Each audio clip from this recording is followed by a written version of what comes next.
noticed during your lecture, wasn't much spot for us to ask questions. And as I'm thinking ahead toward teaching, not applying for a job, I'm wanting to involve my audience more by asking them questions and hoping that I can communicate my message that way.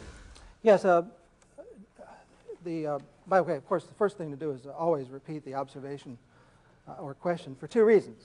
One is many people won't have heard it, and in addition to that, by repeating it, you can make sure you've interpreted it in the right way. But the remark has been was that this lecture was not one in which there were many opportunities to raise questions, and I would count that as a flaw. I think that lectures should be as interactive as possible, and I feel most successful in my own talking if I depart quite soon from my planned talk and have the experience turn into a conversation. My best talk I characterize as not as a lecture on artificial intelligence, but a simulated conversation in my office by someone who visits me and says, "What's new?" So the closer in many contexts, the closer a lecture can be to a conversation, the better. But then you get to the end of the hour, perhaps, and only 4 of those boxes are checked out. How do you deal with that? The question is, suppose you allow it to go to conversation and only a few boxes are checked off. And for that I have 2 answers. You do have to control it. And you do have to say occasionally, now I'm sorry, we really do need to get through some material, so we'll have to defer questions until after class. But my second answer is a little different.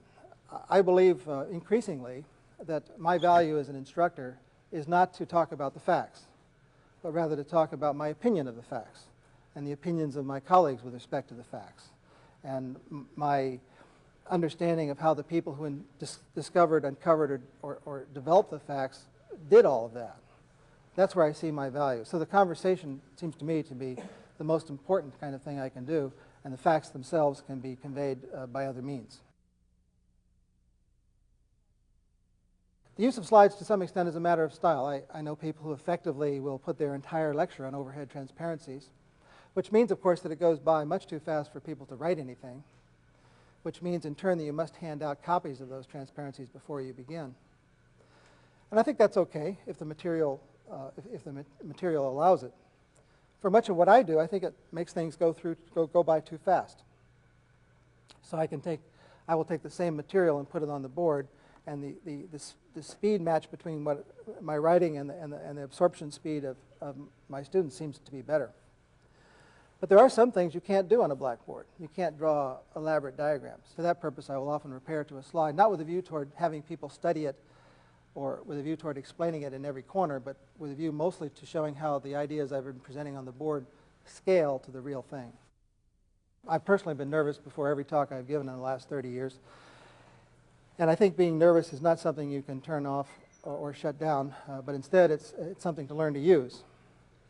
What I do, instead of trying not to be nervous, is I say to myself, I see I'm getting nervous. That's great. Now I don't have to drink a lot of caffeine in order to get up for this. And of course, if I find that I'm not nervous, that worries me, because I'm afraid that I won't be, I won't be psyched up for the talk, and because I'm worried, that makes me nervous, and I'm okay again.